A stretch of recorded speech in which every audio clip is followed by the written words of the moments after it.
George, but I'm not going to lie, bro. You know I'm a Maryland boy, right? Yeah. The snow we have outside, it's very Maryland-like, so I can deal with it. But I actually thought about you because you always show so much love to your hometown of Jersey and all that. You Jersey cats, you're used to real snow. Oh, yeah. Jersey, New York, Boston, all y'all, you're used to real snow. What we're getting outside right now is Maryland-level snow. I can deal with this, Georgia. A dusting, a 1 inch. Yeah. I'm good with that, bro. Yeah, Anything beyond that, I'm panicked. It's gone by noon. Like, that's the thing. Yes. Sun comes out for a little bit, gone by noon. It's my favorite type of snow. Yes. Hey, you're not new to Boston. Give it a month. Travel. We'll be shoveling out driveways. You and me walking paths. We got all that. Hey, we got a great show for you guys today. As always, on Fridays, Michael Lombardi is stopping by. Then we'll dive into, is Jerod Mayo taking too much blame, or should we be putting the spotlight on Robert and Jonathan Kraft? And finally, what should the Patriots and Jerod Mayo be focusing on as they are in the middle of the bye week? As always, let's bring him on, though, our friend Michael Lombardi, host of the GM Shuffle, host of Coach, and you can catch him on VSiN every day as well. Michael, how are we doing today, my friend? We are doing good. And look, for Jersey, I live on the Jersey Shore. We don't get much snow. So when that was like, whoa. Yeah, when I moved to England, I lived in Cleveland and New England, and I got to tell you, when they say it's going to snow, it snowed. You know, in Jersey, when they say it's going to snow, you got a chance it might not. But when they say it's going to snow in Cleveland or New England, it's snowing. They're not missing that one. Hey, Michael, your co-host, Dave Ross, I told you we're dear friends. He's from Virginia, so he's in the same boat as me. We panic when we see snow, Michael. Yeah. We're just hoping Dave's car makes it to work all the time, so it's a good thing. Hey, Michael, you're the smartest man in the world because you moved back to the Jersey Shore, so you know I love that. Let's start in on focusing on, you bring up your time in New England, focusing on the Patriots. And coming off another loss, a 1-point loss against the Colts, they lit up a long drive at the end, a 2-point conversion. So Jerod Mayo was asked about not using timeouts in that situation to help out his defense or buy time for the offense, and his response was, quote, "We won a Super Bowl here doing it the other way." Should Jerod Mayo be comparing his in-game coaching to Bill Belichick's, because he's alluding to that Seahawks comeback and Super Bowl win? Yeah, I'm not sure what he was talking about. I mean, I think Bill's done it 1,000 different ways, and each game is uniquely different, right? I mean, the reason Bill didn't call timeout in Super Bowl 49 was he saw confusion on the other sideline. Did Mayo see confusion on the other sideline? I don't know. I mean, look, if he had one more timeout left on they had a chance. The guy missed a 68-yarder by 3 yards. If he had 10 more yards, he makes it, right? So, look, I think Mayo, every time I listen to Mayo talk, he has an excuse for something. Does he ever have, like, look, I could have done a better job there, or is there ever any accountability? I'm just asking. No, it's always somebody else's fault. I mean, to me, at some point, you're the leader of men. You've got to take accountability for it. You know, you got to do a better job. Look, I could do a better job in game management. And I'm not trying to listen to Mayo an excuse on something, and I'm not sure that you can survive as a leader of men who have a bag load of excuses. Yeah, I completely agree with you, Michael. I would add this, and I'm curious your thoughts. It's one thing to say the stuff that he says, because he's put his foot in his mouth a few times this season, okay? So it's a fair question that you ask about accountability, and it seems like he's always pointing the finger. But it's another thing if he sort of stood on business with that, Michael. If he sort of just said what he said and let it be out there. Where I have an issue is he'll put his foot in his mouth and then he'll walk it back, which is almost worse to me, Michael, where it's like the Belichick thing. Remember, he called the team soft a month ago, and guess what? He was right. They were playing soft. I know it's kind of a reflection of a head coach, but then he walks this stuff back, Michael. That's where I got the issue. I think you could see his inexperience. I mean, it just rears its ugly head all the time. I mean, you know, and I know Robert Kraft picked him out to be the head coach 7 years ago, but the guy lacks experience to be a leader of a team. Mm-hmm. And I'm not saying he can't get it, but I think you would be naive to believe there weren't going to be growing pains with Mayo as the coach. He never called defenses. He never really ran the team meeting. He never took over anything. So this is all learning for him. And now that he doesn't really take accountability for anything, are you really learning anything? And then I think ultimately when he starts to talk, he's trying to make everybody happy when in reality, no one's happy. And when you say that, and I agree, there has to be a learning curve expected. And I've asked you, like, all we want to see from this team is consistency and progress, and we feel like we're still not seeing that. What concerns you the most? And if you were in the front office for the Patriots, when you're watching Jerod Mayo game to game, what would you look at and go, you know what, that's what we can hang our hats on of he's a head coach that can continue to be one and stick with his team? Well, I think I would be more concerned about defensively, how they just haven't improved defensively in situational football. They're 23rd in the red zone offense, 23rd in red zone defense, 30th in red zone offense. I mean, when you break the team down situationally, they allow too many things. I mean, look, his use of timeouts, his use of kicking field, I think his whole game strategy, I think this is an on-the-job training. Look, the NFL, becoming a head coach, it's a harder job to get to the United States Senator. There's only 32 of them. Mm-hmm. And when you get there, it's really hard to be full. If you have 20 years coaching the league and you become a head coach, you're really probably not ready to be a head coach. But you've got enough experience. Whereas if you only coach in the league 5 years like Mayo, but are you really ready to be a head coach? So, like, we can criticize them all we want. But I think the Kraft family had to understand when they hired him that there was going to be a huge learning. Like, you just don't, just because you played football in the National Football League doesn't mean you can coach and organize and lead a billion-dollar industry. It's really hard. What about player development? What players are getting better? You know, is he demanding from the coaches? Are we getting player development done? You know, the young players improving. I mean, this is a huge job, and you're walking into a guy. I know that, you know, Bill was probably absent the last 20 years, and that's why they won 6 Super Bowls. But you're replacing a coach who's the winningest coach of all time in 6 Super Bowls. It's not an easy job to walk into, but I think what it shows you is I don't think they believed what Bill was doing was very difficult. They thought anybody could do it. Man, you just named a bunch of stuff that needs to be worked on there between the defense and the clock management. We can't get all that fixed in a bye week, but Michael, let's get down to the brass tacks. What can, as a coaching staff, what can the Patriots attack during the bye week to improve on? Because Lord knows it's a laundry list of things you just ran through, but what practically can they get done in a bye week and improve on, you think? Well, look, they're 3-10. They're not going to the playoffs. We know that. So they got 4 games left. They come back. They play 2 games on the road. I think if I were Mayo, I would want to try to improve in certain areas of the team, and I would put that as the priority. And I would want to play better, and I would want to get some of these young players the opportunity to play. I mean, they've got to get better on pass defense. They're horrible. They can't intercept the ball. They're 25th in the league in creating interceptions. They're 24th in the league in yards per attempt allowed. And then offensively, I want to keep developing the rookie quarterback, and we've got to get some of these young receivers to start making plays. They can't throw the ball down the field. They're 31st in yards per attempt passing. You know, they're 32nd in yards, period. You know, so we got to try to improve certain areas. You're not going to improve the whole team, but we're going to have to get certain players. We need to figure out who's somebody that we can win a Super Bowl with and who should be on this team and who's not. And I think you got to. Now, look, the players are off all weekend. So you're not going to get better. They're going to come back on Monday. You're going to start. But a lot of this time is preparing the coaches for how we're going to get better. My sense of it is I'm sure the Patriots coaches probably have a lot of time off this week. If the Patriots, you mentioned that 4-game stretch they have left, and it's tough. Cardinals are a good team. Chargers are a good team. They're facing the Bills twice. If the Patriots lose out, do you think there will be changes made on this coaching staff for New England? No, well, I mean, on the coaching staff, yeah, I don't think Mayo will lose his job because Kraft's too vested into it. You know, I think there's no objectivity when it comes to that, especially when you've gone out on the limb saying you identified him as the guy to replace Belichick. Mm-hmm. So do I think there'll be changes in the staff? I'm sure there will be. Somebody's going to, if they end up 3-14, you know there's going to be some changes. And there's a good chance they're going to end up 3-4. Buffalo decides they don't want to play the last game of the year because Kansas City has home field of advantage. So you may end up stealing a win just because of circumstance, not because you're the better team. They're not going to beat Buffalo straight up in 2 games. We know that. You know, could they beat Arizona? Perhaps. Could they beat the Chargers? I don't think so. So I think, to me, you know, you got to face the reality, and then you got to solve. Look, the number one job for any general manager, for any owner, is to figure out why your team wins and why your team loses, right? And then you got to make decisions in the offseason to correct those things. I think that's really important. And so, you know, I think that who's going to make that decision? I don't know if Mayo can do it. Can Elliott Wolf do it? We'll see. Michael, I want to pause and rewind to something you said. You said your gut is the coaches will have some time off here. When Bill was here, Bill doesn't give a damn about a brand, but I would say Bill Belichick's brand is no days off, right? I mean, he made that a thing. Talk to me about why you believe the coaches will be off. Is that just a change in culture that you've seen here?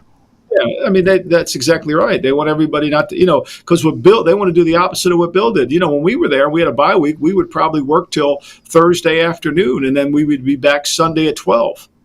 We would work till Thursday at 3, have Friday and Saturday off, and then come back at 12. And then Monday through Thursday, we would do a lot of self-scouting. We'd have meetings. We'd work late at night, to make sure that we understood what's going on with the team.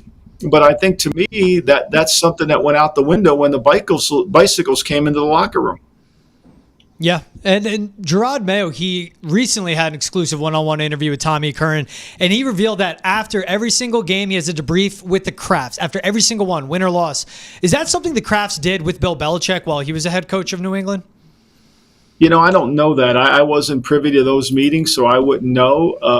But I'm sure they probably had conversations. I'm sure this is a lot different than the one they would have with Bill. I think, to me, when you're dealing with a coach who's had so much success, I'm sure Robert probably came down to his office and had conversations, but I don't know what happened after the games or whether it was on telephone or not. But, look, they've got a lot at stake at the investment that they put in Mayo. I think they do. Let's face it. They're counting on him to be the guy. They've got their reputations all at line here. Michael, you front office guys can make shrewd moves. You can make moves that benefit the team. You can pick up the phone. You can wheel and deal. Is there a world in which it is possible where Robert Kraft can say, look, I love you, Jerod. I'm going to rip the Band-Aid off here. I did make a mistake. You were not ready to be a head coach. However, because I love you, because I believe you're a leader, because I know you're valuable to my franchise, is there a way he could get a front office cushy desk job? Is there a way, in other words, Michael, Robert Kraft can move off of Jerod Mayo but still involve him in the franchise in some shape or form? Or is this as plain and as simple and as black and white as fire him or not? Well, I think that's probably right. I mean, it's hard Mayo's still a young coach. I think he sees himself as a head coach and he wants to grow. And I think Mayo would say to Robert, you didn't give me enough time. I mean, you hired me as an inexperienced coach and now you're going to fire me after a year. It's my fault I'm inexperienced. You knew that going in. It's like bringing home a puppy. They're going to wet on the carpet. Of course, you got a puppy. It's going to make mistakes. So you're going to have to live with it. When we look through, you talk about the possibility, and I agree with you, I don't think there'll be a vacancy with the Patriots just because Robert Kraft continues to attach himself to Jerod Mayo. But the Bears, that has to be the best head coaching vacancy in the NFL right now. Who do you think would be the right head coach for Chicago to hire? I'm not sure it's the right one. Did you listen to Caleb Williams' comments after the Detroit game, where he said that if I was in the league longer, I probably would have called timeout. I probably would have checked the ball down, but I'm a young player and I wanted to win the game. I mean, that's the most self-serving thing I've ever heard in my life. You want to coach that, George? You want to coach that guy? Good luck to you. I know he's talented, but you still have to deal with him on a daily basis. God bless you if you can. I think, to me, the whole structure of the Bears, why haven't they won? Last they've been to the Super Bowl is 2006. They've had 2 wild card appearances in the last 10 years. There's a reason. And now Kevin Warren today that he had no interest in even talking to Jim Harbaugh when he was available last year. So you've got a lot of people in that building that are trying to run the team. And I don't think that works too well. I think the more people you have, the worse it becomes, i.e. New England. Look, that's one thing we do know. If you ever go to Washington, I don't think you're going to find a statue dedicated to a committee. That just doesn't work.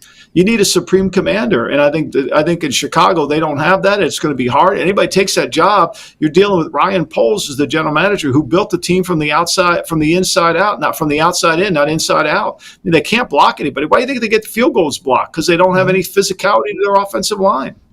Yeah, great point there. Hey, Michael, as always, appreciate you joining the show. He's Michael Lombardi. Catch him on GM Shuffle. Thanks, guys. On Coach Bill Belichick and VSiN every day of the week. Michael, have a good one, my friend. Enjoy the snow. Thank you so much. Thank you. Talk soon. All right, Trav. So it's always good to have Michael Lombardi on the show. He went in on Caleb. Yeah, and that's a top job. You have $82 million in cap space. You have Caleb Williams, who's very talented. Yeah. You have Rome Odunze, who's under cost control, is a good receiver. DJ Moore under contract. Jalen Johnson under contract. Montez Sweat. I've said it. And the offense, like both tackles, Braxton Jones and Darnell Wright, have been good. They're still getting better because they were drafted in 23 and 24. Sure. They definitely need to invest in the interior of that offensive line. But the solutions to fix that is simple. And I understand there could be hesitancy around the league of these types of quarterbacks that come out. And, Caleb saying, well, I was trying to win a game. If I was, further along, I'd understand it. I mean, trust me, man, on Thanksgiving Day, second I saw Caleb doing this, I knew that was over. Yep. But that's when you want Matt Eberflus to step in, call a timeout. That's when you need Thomas Brown to get in his ear and say, get a playoff, no audible. You got to go, you got to go, you got to go. Yeah. But if you're a good head coach, like a Mike Vrabel, that's right. If you're a good coordinator that has shown you can improve quarterbacks like a Ben Johnson, you look at Caleb and go, that guy needs guidance. Yes. That guy needs a mentor, and I could be that for him. That's exactly right, George. You have to have a strong personality of a head coach. You can't a Jerod Mayo situation can't happen in Chicago and work either, right? You need to have someone that can push back on Caleb to Michael's point there. Hey, if you enjoyed the Michael Lombardi interview, Foxborough Rush airs every Monday for game reactions, Wednesday for draft talk, and Fridays for those Michael Lombardi interviews. You can find it on YouTube, Facebook, Twitch, Spotify, Apple Music, and wherever else you get your podcasts. Reaching for my water, Trav. That's why I dipped out of there. But so we look at this, and I like that he touches on the bye week because, like, the Patriots' focus on the bye week to me has to be on the defensive side, mainly with the defensive coaches. Like, all right, DeMarcus, you got 4 weeks, man. You got 4 weeks to make this defense suitable. What worries me is that, like, what I want to see too coming out of the bye, Travis, is like some form of identity. Yeah. And is it like, do you have to continually rely on your rookie quarterback? It's Drake May. And you know what? If you are, fine. Your identity should be, we're going to push the envelope, put the ball in Drake May's hands, and continue to win games. Sure. But like the lack of identity to me, there's been no growth, no progress, not continually being competitive in games. People are going, well, they're coming off a 1-point loss against the Colts. Yes, I understand that. But like 8 minutes left in the fourth quarter, Christian Gonzalez picks off Anthony Richardson. That's your best player on defense making a play. Yes. And he's giving the ball to your best player on the team in Drake May. They go run, and then Drake May slides to eat a play and not take a sack and not turn it over. Clearly, coaching point is, don't lose a game here. We'll play field position. Then what does the defense allow on that one? The first time they punted all game, end up the long game-winning drive. Yeah. You're not coaching to win. And it's this roster's not talented. There's obviously a lack of preparation as well. But I don't want to hear, well, it's a lack of talent when your two most talented players literally had the game in their hands. That's right. And then the coaching staff takes the ball out of their hands. So over these next 4 weeks, I understand the tough road ahead. And I've said it to you, Trav. Man. Look, if you win a game, great. Awesome. That'd be great because any of these wins to me would be an upset. Yeah, it would. I'm not even talking odds here. Just straight up would be an upset. Facts. In Arizona, hosting the Chargers. Yes, any of them. 1-1, home and away against the Bills. I mean, if you win one of those games, good on you. Yeah. But I just want to see progress, and identity, growth, competition, and yes, some identity because even losing teams have an identity where you can hang your hat on. That's why I asked Michael Lombardi, you can't hang your hat on the defense. Yeah. You can't hang your hat on the offense doing something right. Yeah. That's what I want to see. It's what I've been saying after every Patriots game. Like, Jerod Mayo, what do you bring to the table exactly? And George, you're preaching, brother. I mean, I'm over here catching the football Holy Ghost when you even talk about identity with this team because you're so right. It's just, this is where I don't let Jerod Mayo off the hook, certainly, because he's a defensive-minded coach, right? And I thought for certain, at the very least, I was giving him the benefit of the doubt that the defense would hold up.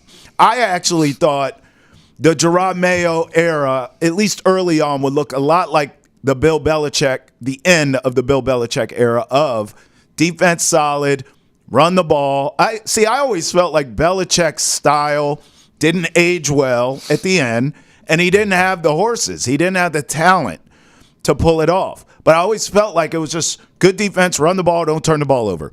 And that will still win you games. We see teams in this league winning games with that formula. I don't think that will ever necessarily go out of style. But you're not going to win Super Bowls with that, right? So I assumed Jerod Mayo would come in, defense will be solid, Ramondre Stevenson would have a big year, and Drake May eventually would get in, and maybe if he was good enough, you steal a couple more wins than you thought. That's what I assumed. But this is where, and that's on Jerod Mayo. So I'm not letting him off the hook, but this is where I do place a lot of the blame at the feet of Robert Kraft. Yeah. Which is why when we talk to Michael Lombardi, a lot of times I agree with a lot with what he says when he puts that spotlight back on him, on Robert Kraft, because you're giving me mixed signals here, bro. Even let's go all the way back to the damn, was it Apple TV or whatever, the documentary where Robert Kraft is just slandering Bill Belichick, right? And Jonathan Kraft, too. Let's not overlook that either. Okay, the Kraft family slandering Bill Belichick. And in my mind, I'm like, bro, what? You're trying to get credit for Brady, but Bill drafted him, A. B, you traded for Bill Belichick. No one ever talks about that. You literally traded for Bill. You should be taking credit for that if you are looking for credit. Yeah. And you're taking all the credit for Tom Brady. Cool, I guess. It's not really all your credit, but I would get, as a rich owner and pompous and into yourself like all billionaires are, I get it. But also, you're missing a lane, brother. Like you traded for the greatest coach of all time. You don't even pat yourself on the back for that, right? Yeah. Yes. I say all that to say you hand this job to Jerod Mayo, who has zero experience, and then you don't even have an identity. To your point, he can't even come in and do what Bill was doing at the end. This is why they should have gone a completely different direction. And you and I both were saying that and screaming it from the mountaintops. Mm-hmm. Bring in an offensive-minded coach. Bring in a new era of Patriots football. You have this new quarterback. Welcome to 2024 and 2025. Like, let's bring the offense along. Let's get some air raid action. Yeah. Let's get an exciting team here for the fans to watch. That, I mean, you hear what Michael Lombardi says. Like, they want to do the opposite of what Bill was. Cool, then do it. But they're not. This falls on Robert Kraft, George. So it falls on the Krafts. The Krafts. You know what I remember? But I get what you're saying. I mean, no, Robert Kraft, you're the face of the franchise. Yes. If you want to take the credit, to your point, of drafting Tom Brady, which again, he was 199th pick. Right. If you knew he was going to be Tom Brady, you're not waiting 199 picks. That's why I give Bill the credit. I don't give Bill credit. You're not waiting that long. Right. If you know what he's going to be, you don't take him 199. Preach. I don't mean to yell at you, Trav. No, preach. Right? Like, no, stop. You got lucky. That's right. But you know what isn't lucky? Winning 6 Super Bowls. That's right. Developing Tom Brady, building this culture, making it work, having a dynasty of 3 rings in 01, That's right. 03, and 04, and then in the late 2010s. You know how difficult that is? That's not luck.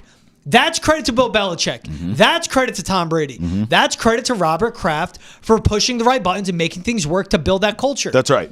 I bring it back to the Krafts, though, because I just remember in the Seth Wickersham report he put out after Bill Belichick was let go. This was last offseason, around this time last year. I remember. And it was a paragraph that jumped out to me. He wrote, Jonathan Kraft and the senior vice president of business affairs for the Kraft Group, Robin Glazer, would chat with staff off to the side, asking why the head coach had made certain decisions. The subtext of the conversation was that life in Gillette might be different soon. That's Jonathan Kraft and Robin Glazer undermining the current head coach at the time and Bill Belichick. Like, that's where you start, and that's when you start to lose a culture. That's right. And that's when you can have assistant coaches and players possibly, if they're in these conversations, like side-eyeing, going like, what's going on here? Look, like, Bill's been wrong when it comes to drafting and personnel decisions. Yeah, of course. But you're going to do that, and that just shows to me why I go, it's not on Robert Kraft to me, it seems. Like, was Robert Kraft the one doing these side conversations? Mm-hmm. No, because like Seth Wickersham, who's put out novel after novel after novel about the Patriots, is well-informed. Is this Jonathan Kraft pulling more strings than we are led on to know? Maybe. Where, again, like Robert Kraft wants to take the credit, do the sideline interview, saying he identified Jerod Mayo 5 years ago. And then Jonathan Kraft wants to make the claim of, getting ahead of it and saying we need to cut Aaron Hernandez now because Bill Belichick won't in the dynasty one. But like, this is Jonathan Kraft, this is Robert Kraft wanting to take credit for the right things, but hiding away from taking the blame for the wrong things. And that all circles back to, don't predetermine your head coach. Because as Robert Kraft tried to take that credit, keep in mind, what was that, week 3 or 4, that Thursday night game against the Jets? Yes. Where it still looked like okay for the Patriots. They beat the Bengals. They hung with the Seahawks. Yeah, they lost to the Niners, but the Niners are the Niners. And then they got dismantled against the Jets. That's him trying to look like the smartest guy in the room and look like the owner that, again, is the key guy for the success of the franchise by saying all that. When the worst thing you did was predetermine your head coach. And he didn't do it 5 years ago, Trav. No. No matter how many times that quote will get circulated. Terrible. And I bring it up tongue in cheek. He didn't do that. That is a lie. But that is him just lying to make himself look better. But he did bake into Jerod Mayo's contract, hey, you will be the head coach in waiting. And he makes that decision. Fine. But when all of a sudden a Mike Vrabel's out there, when a Dave Canales was out there as a coordinator, and again, how you assemble the staff is just, you half-assed it, and you didn't go all the way. Even looking at your general manager, where you go, Elliot Wolf, we'll figure out if you're the GM. We'll do it after the draft. So you hired the GM, and then you hired the head coach, but you don't have them tied to each other. Look at the successful stories we've seen across the NFL. The Commanders are the new GM and head coach. Where you look in Detroit, GM and head coach come in. Right. Where you look in Philly with like Howie Roseman, Nick Sirianni being lock and step in that whole front office. The 49ers, John Lynch and Kyle Shanahan. Like we could bring up Buccaneers as well. Like it's you have to have these two guys attached at the hip. Brandon Beane and Sean McDermott. Shane and Brian Dable. And I know that's not worked out. But like they're overthinking it, they're overcomplicating it, and they're trying to be too involved. Hire the GM, get the GM, and you make the football person make the football decision. The Krafts aren't doing that. And now I always say it's Robert, it's Jonathan, it's Robin. Yeah. I'm just gonna say the Krafts. The Krafts. Because I don't know who's doing it. Yeah, the Krafts. All right. So look, I'm trying to look around our cameras here to see if you have your laptop with you, and you do. Go on your notes page. I want you to write these 4 things down. I'm going to give you an exercise. We're going to do it together. Elliot Wolf, Krafts, Bill, Mayo. Okay? 4. Yeah. Let's play the blame game. Out of 100%, we'll pass them out like pie pieces. Who deserves the blame for where we're at currently in this bye week, present day, with this trash-ass team? Elliot Wolf, Krafts, Bill, and Jerod Mayo, okay? Give me some percentages. Give me some numbers here. Who you got? Who shoulders the most blame? Let's start at the biggest piece of the pie. The Krafts take 60% of the blame. Oh, Lord. I want to give them 50. You're taking 60. You're the owners. I'll go 60. I'll do it with you. We're doing this together. All right, I'm writing this down. 60 for the Krafts. All right. I don't have a problem with that. Who's second? Bill, Mayo, or Elliot Wolf? Bill is 15%. Yeah, because you left a depleted roster. Yeah, I'm with you. Cubbert was bare, right? By the time he left, I'll go there with you with Bill. Elliot Wolf is 18%. Where does that leave us with 7% from Jerod Mayo? Elliot Wolf gets more blame than Bill Belichick because Elliot Wolf is the one that went and actually this goes back to the Krafts having 60%. Like, did they give him that full payroll of the free agency to say get a left tackle where they could have gone to Jonah Williams? Instead, they settle for a Chukwueze. But Elliot Wolf gets a blame of trading back and taking a Jalen Polk when they could have stuck at 34 and gone to Ladd McConkey. Like, the only good things Elliot Wolf has done is trade Matt Judon for a 3rd-round pick and stay at 3 and draft Drake May. Now, Jerod Mayo only gets 7%, but that's because so much blame goes to the Krafts. Bill Belichick still takes blame for the current state of this offensive roster. And Elliot Wolf, end of the day, did a terrible job of assembling this offensive line and this wide receiver room. Like, KJ Osborne was supposed to be the adult in the room. He's been a healthy scratch majority of the season. Yeah. And you drafted Jalen Polk, who is a high character guy in college. He was seen as a professional. He's been anything but. Javon Baker can't see the field. The coaching staffs that you hired, Jerod Mayo, I don't know who assembled the coaching staff. Yeah. Who made these selections? I don't know. Krafts get the blunt of the blame. Elliot Wolf gets the second most blame. Yeah. Then Bill Belichick, then Jerod Mayo. Jerod Mayo, for all intents and purposes, have been coaching for 5 years, never called plays, has never been a full-on coordinator, let alone calling plays, has never been a full-on head coach. What do you expect? And that's why the Krafts get the most blame. I like that exercise. Well, look, I told you we'd do it together because I was going to agree with what you broke down. But I have the receipts if you don't believe me, but it won't surprise you how much we're always on the same page. I cheated before I brought this up to you and wrote down my own numbers, right? Kraft 60. I'm with you. The only difference between you and I gave Bill 15, I gave Mayo 10, and I gave Elliot Wolf 15. So we were so close. It's unbelievable. 3%. Isn't that insane? My man. We think the same. I just gave Mayo a little more blame than you, I guess. It's fair. Than you did because going back to your initial where we started here in this segment, there's no damn identity. Give me something, bro. Yeah. Your defense sucks. They're gassed. They've gotten worse. They're gassed at the end of games. I know we're going to talk later about what you should work on during the bye week. How about conditioning, bruh? Like, your defense is gassed at the end of games. Trav, take them to the hill. Remember that from week 1? Schematically, they're a mess. Yeah. I mean, Jerod Mayo, to me, deserves a little more blame than what you're giving him, but we're in lockstep pretty much. Hold that thought. If you're enjoying the conversation, be sure to check out today's episode of Hold My Banner, Nesson's basketball-focused podcast. You can hear about all things NBA and its culture, including the upcoming WNBA expansion draft. Seattle Storm have just been announced. Obviously, the Golden State Valkyries are the one that will be in the expansion draft. That's hosted by Travis Thomas and Ante Campbell. It's available on YouTube, Spotify, Apple, Amazon, and wherever else podcasts are found. Trav, I love that exercise you bring up because let's get to it. Are we putting too much blame on Jerod Mayo? He is the one that is getting the brunt of all of this week in and week out. And to answer this question directly, let me ask myself, am I putting too much blame on Jerod Mayo? Yeah. But I always make sure to bring in the Krafts on all this because think about how the Krafts, I say it again, I remember when there was Jerod Mayo out there getting head coaching interviews. Like he interviewed for the Denver Broncos opening that went to Nathaniel Hackett. So it says a lot about what the Broncos thought. Right? Okay, cool. And I remember asking him in a presser on Zoom, he's like, look, I'm always going to try and be a head coach. I'm going to seek it out. And it was known in the building that Jerod Mayo wanted to be a head coach. He said it right there. And there was a big question, does Jerod Mayo stay in New England with Bill Belichick showing no signs of retiring, leaving, or being fired? Then all of a sudden a press release was sent out, and it was about Jerod Mayo being retained and the fact that it was a press release from the Patriots. Again, who would put the Krafts? That's because right. The Patriots are owned by the Krafts. That says that the Krafts, and it was floated around, there must be a contingency plan or basically a backdoor deal of, dude, you will be the head coach once Bill leaves. And then we found out it was baked into his contract. All of this, to me, rotates around. And I think when you look from franchise to franchise, it should be more accountability towards the owners. Like, look at the McCaskies and the Bears. Like, Michael Lombardi brings up what Kevin Warren is saying, and I was trying to take credit. McCaskey's hired Kevin Warren.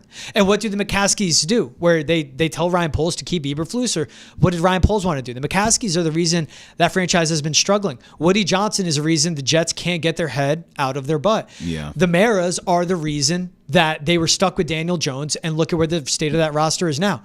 The Krafts are the reason they haven't been relevant since they've won a Super Bowl. Yeah, but I mean, that has... Yes. Okay, you're right. Cool. But Jerod Mayo still deserves blame. Like Definitely. Two things can be true at once. I don't think we're putting too much damn blame on him pull personally. Up a receipt for you too. And I told you, I would probably defend him more if there was a calling card, if there was an identity, if there was something that I could look at week in and week out and say, I know I'm getting this from my head coach. A Jerod Mayo coach team has these characteristics. Whatever it is, they're tough. They don't, they don't gas out. They're a tough out every Sunday, which they are technically until they play elite teams. When they play bad teams, they're a tough out. That's not good enough in the NFL. When they play elite teams, they get smoked because they don't have the horses and they don't have that identity. I can't put my finger on it. I can't put my arm around anything this guy does. He doesn't manage the clock well. Nope. The team, yes, they're not the most talented team you've ever seen. Okay, fine. But there are a ton of teams like that in this league, and the ones that are well coached overachieve. And we know it. We're like, man, that's not even a talented team, but he's got that team ready to go every week. They're tough every week. Hell, there's been the Steelers haven't had a quarterback since Big Ben retired. They haven't had a losing season. Why? Identity, defense, run game. The quarterback we do have is at least going to be competent enough for us to win games. He's not dynamic enough for us to win games in the playoffs, and Tomlin gets flack for that, and he should. And we'll see with Russell Wilson. I'm still not sold on that, but we'll see. But my point being, good and great coaches around this league do more with less. Because it's the identity. It's what they bring to the table. This guy, Jerod Mayo, I know he's inexperienced, but that's not our problem. That's Robert Kraft. To your point, that's a Kraft's problem for putting him in this position. Yeah. You're asking, is he blamed? Is it too much blame on him? No, because he's not doing any damn thing. He's not bringing anything to the table. So that's where I'm at with that. Yeah. Yes, I agree with you, and I know you have receipts you're going to read with me, and it's the Krafts, and I don't have a problem with that. That's why I did the blame pie thing, because it's like everyone's guilty here. Everyone's hand is in the cookie jar, but I'm not going to defend Jerod Mayo when he hasn't given me anything to defend, George. Yep. Yeah. January 12th, 2023. What is that, 11 months ago? Yeah. Headline: Patriots to extend Jerod Mayo will begin interviewing for an offensive coordinator. Foxborough, Massachusetts. This is how press releases are written out, folks. I was listening. The New England Patriots and head coach Bill Belichick have begun contract extension discussions with Jerod Mayo that would keep him with the team long term. In addition, the team will begin interviewing for offensive coordinator candidates beginning next week. Let me read the following to this. Someone tweeted out, something you don't normally see from NFL teams. Patriots announced they've begun extension talks with Jerod Mayo, and they will begin interviewing for offensive coordinator candidates next week. Yep. Mayo's staying must mean DC title and long-term vision for him as future head coach. That tweet following that press release was written in the kitchen of a Somerville house right off Porter Square. You know why I know where that tweet was written? Because that was put out by me on January 12th, 2023. Receipts. I remember reading that and going, this is not normal. That's the Kraft stepping up and going. And keep in mind, that is post just Matt Patricia, Joe Judge. Not failed experiment, just like mess. A mess. So an S show. That is the Krafts watching what they saw, where they saw Matt Patricia and Joe Judge mentally break a first-round quarterback who's good enough to be a Pro Bowl alternate. Yes. And going, hey, no more games. Bring in an actual offensive coordinator. Bring in Bill O'Brien. Do something. And that's the Krafts, as I put there too, must be a long-term vision as head coach. Yeah. The Krafts going, if you don't pick your ish up, we already have the guy in line, which I don't agree with at all. Because then they backdoored their way, and it was the same thing. It was baked into Jerod Mayo's contract. Because remember, there was no head coaching search. They announced Jerod Mayo. People go, well, doesn't that break the Rooney Rule? Because it was put into writing in his contract, which had to be approved, that basically allows you to go around the Rooney Rule. You don't need it. Especially Jerod Mayo, let's not overlook it, is a minority head coach. He's a black head coach, the first black head coach in New England Patriots history. It's a Krafts, man. That's where that 60% comes from. And again, they do that in January 2023. It's about to be January 2025. 2 years later. Has the team gotten better, Travis? No. Worse. I feel like it.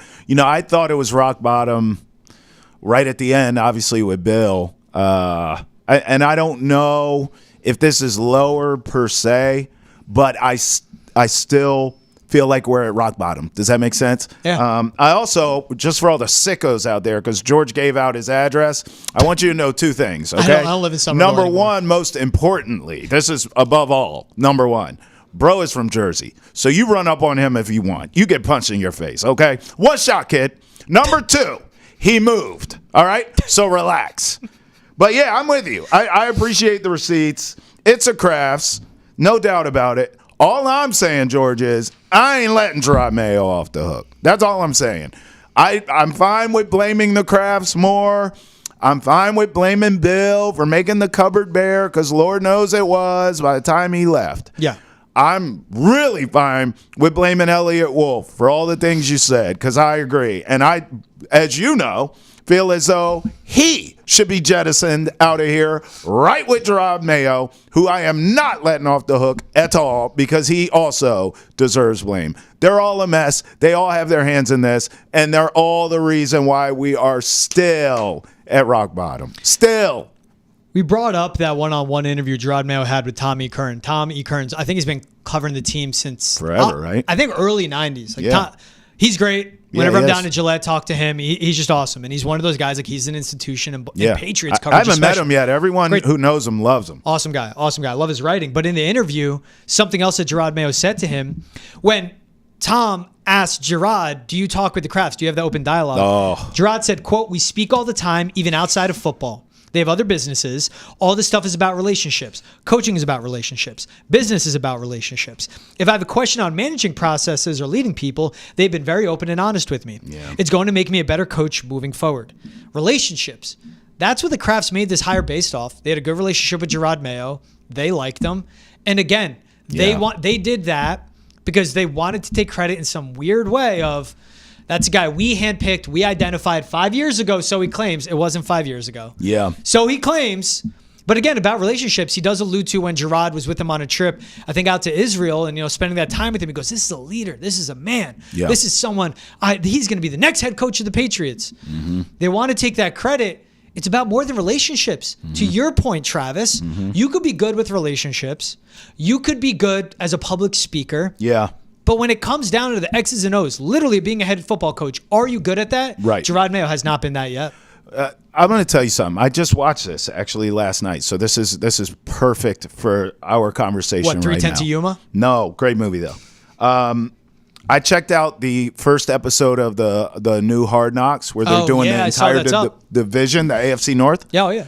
So this is right in line with what you're saying, and I observed this watching this episode. Okay, so stop me if I'm wrong from your aspect, George. What you're saying is sort of these motivational speeches, or you bring up business. He brings up business in this interview.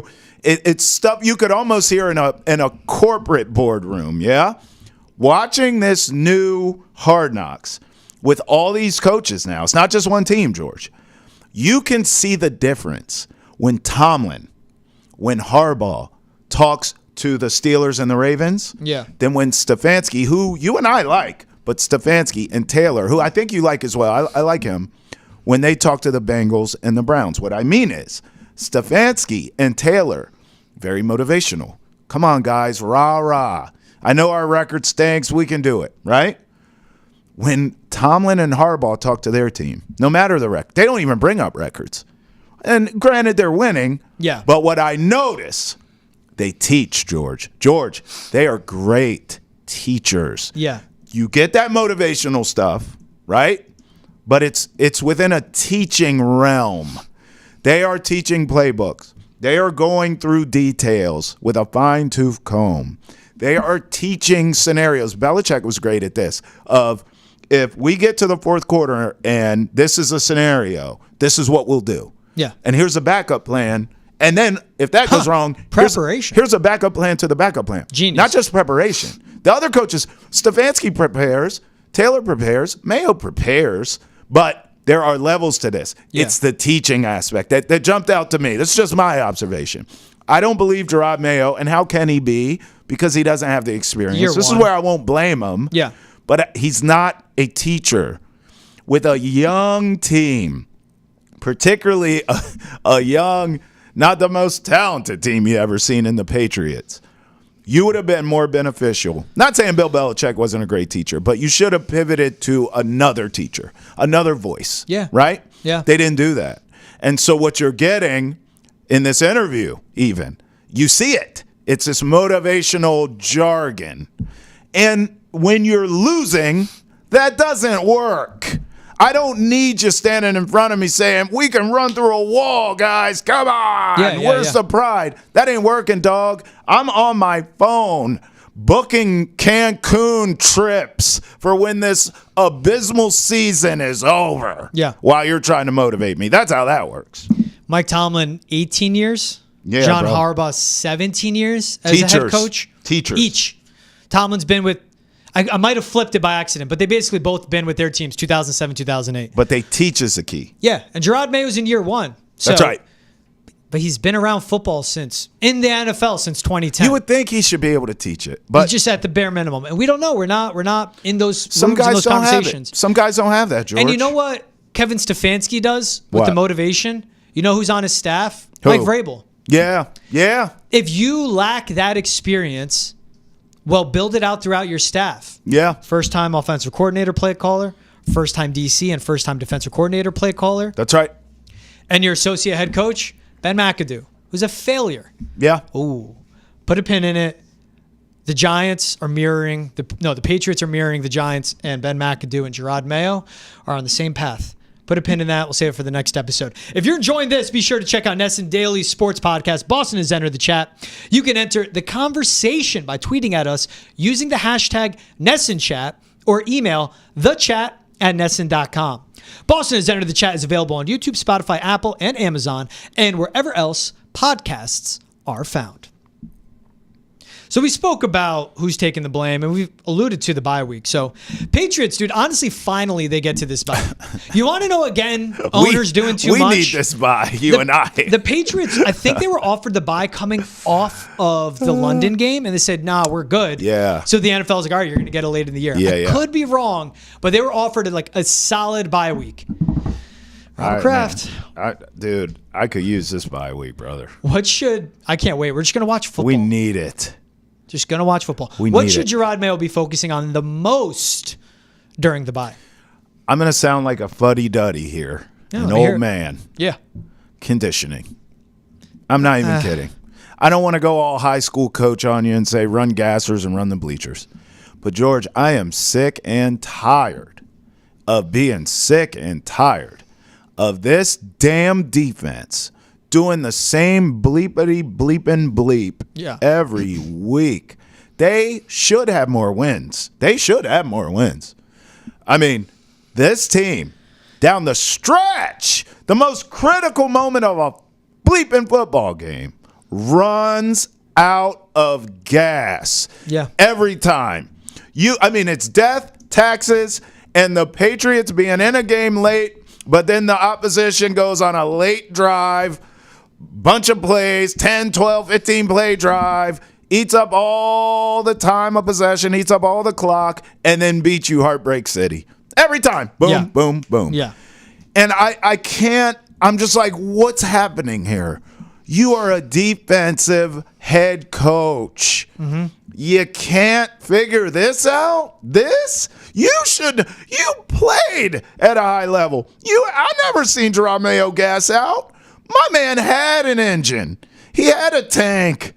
What's happening? You can't stop this. You can't fix this. This is something I want to see coming out of the bye. What is a handful of games left, right, George? 4. I mean, come on now. For 4 games, can we finish games on defense? I'm leaving Drake May out of this. And I know a lot of people say, well, Travis, I hear you guys. He throws picks at the end of games.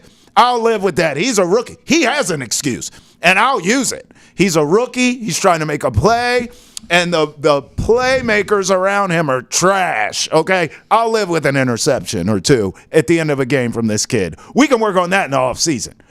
My defense running out of gas at the end of games and allowing these teams who you should be beating to win the game because of you. That's a problem. It shouldn't have been happening to begin with, but now I get a week to figure it out. I'm watching Jerod Mayo and this staff to see if they can or not. I don't believe they can, but that's what I think they need to work on during the bye week. I focus on the defense too, like DeMarcus Covington. What's your preparation and execution? Let's figure out what's going on with Kyle Duggar, because I understand the ankle could be hurt and he could be playing through injuries, but he looks lost out there. And he does. Kyle Duggar, people can have their opinions. They think he's overrated. He's a good football player. He is smart. He's athletic. Yeah. He's a downhill threat. Running downhill and making hits. He shouldn't be looking this bad. And the defensive line, lack of pressure. So you and I are saying the same thing. Mm-hmm. And by the way, the head coach says it's not going to be an off week for him. The head coach is a defensive-minded head coach. That's right. Let's just keep reminding ourselves of that. This defense, allegedly, and they're going to come out with a tough matchup. They've struggled against mobile quarterbacks. Yeah. Kyler Murray, Trey McBride, good running game. Yeah. They've struggled against a run. Marvin Harrison Jr. And a defense that's middle of the pack, maybe like top, I'd say like 15, 13 in the league. Nothing crazy. But good coverage. Okay, that's going to take away your biggest strength in your passing game. Mm-hmm. There has to be some improvement in the defense. Competent, smart football. I understand the Bears were dead in the water when the Patriots won, but at least you watched that game. And you watched the end of the Jets game and go, oh, awesome. When a team is losing a game, the Patriots were able to take advantage and win it instead of not take advantage at all and then eventually let the opponent pick themselves up from stumbling and get back into the game. It has to be a defensive execution. Yeah, I think some of this is schematics too, because it's not like, you don't have the horses necessarily to go out there and just dial up a pass rush and your man beats their man. That this team ain't built for that. But at the same time, you can help out schematically. Yeah. You can dial up more blitzes. You can be more exotic in your blitz packages. It's what I was really screaming about all season with Alex Van Pelt, but I backed off of it on the offensive side because lately he has been more creative with the play calling. I do see a little bit of trickeration. I do see some more motion. I do see some things that they're trying to do. Antonio Gibson made an appearance finally in this offense. I've been screaming for that all year. So I see Alex Van Pelt. I don't want to give all the credit here, but I see at least moving in the right direction offensively as it pertains to the schematics. Yeah. What I see defensively is a regression. That is scary to me. Yeah. That's why what I said, the conditioning is a huge concern. I know no one talks about this stuff, and everyone's probably laughing at me for bringing it up, but that's what I see. When I watch these games, this team is gassed defensively at the end of the game. That's on your head coach, who's a defensive-minded guy, and then schematically as well. Mm-hmm. They are vanilla as it gets, brother, and I don't understand it. You're a defensive mind. Those are two things there is no excuse for, and it drives me nuts. Your defense is not allowed to gas out, A. B, schematically, you should be brilliant in manufacturing a pass rush. You don't have the guys up front. You need the draft. You need free agency to get them in and do it. To beat someone one-on-one, I understand that. We all do. We know it's a process. We know we're in a rebuild. We're not stupid. This is New England. Your fan base is intelligent. They're football geniuses. We all get it. But when you can't dial up schematically to get pressure on the opposing quarterback and you're a defensive coach and you played the game, that's a problem. Yeah. And you look at the offense, what helps out that defense? Just keeping the ball in Drake May's hands. Yeah. And as a head coach, as an offensive coordinator, be more aggressive. Right. The first time they ran on first and second down all day against the Colts was after that Christian Gonzalez interception. Yeah. And right before their first punt of the day. Brutal. When you have Drake May, since week 6 when he took over the offense, he's first in scramble runs, first in rushing yards. First in rushing yards over expected, plus 129. Yeah. This is all per Next Gen Stats. Stud, bro. Great pull by our producer, Ethan, on this. His rushing EPA, so expected points added, plus 28. Missed tackles forced, 12. All that is first in the NFL since week 6 among all quarterbacks. Absolute dog. We got the quarterback. Thank God. We got the quarterback. Patriots offense ranks 8th in drops. They went from 17 to 20 points per game since Drake May took over. 24th and third down conversions as well. There's a lot to be focusing on the other side of the bye. We'll see. We need hey, George, can we keep it real as we close the show? Oh, we need it. Hey, dog, how many of these damn games we don't? I mean, the language that comes out of George and I's mouth during these games, it's just unbelievable. And it's like we're watching it's the Twilight Zone. We watch the same thing every week with this team. It's unbelievable. You go back to the Jets game week 3, and I remember going, there's 13 minutes left in the fourth. Dolphins game was just, what are we doing? 15-10 final. Abysmal. Titans game. Bro. I know. That's what I'm saying. It's therapeutic for us. Enjoy your Sunday, folks. It's a holiday season. Yeah. It's snowing. I guess get outside. Let your hair down. Just chill on the couch. Yeah. Fireplace. Don't be stressed out. That's the key. You won't be stressed out this Sunday. I'm going to get a good bowl of noodles somewhere in Porter Square. A little faux action. No, not pho. Actual noodles like umeo katare. So good. So good. I'll take you there one time. I'm going to get some beers. Good for the soul. I'm going to do the beer thing. We can do that after we have some Sapporo. He's Travis Thomas. I'm George Balekji. This is Foxborough Rush. Appreciate you guys making us a part of your day. We'll see you guys with a new episode on Monday. Have a good one, everyone.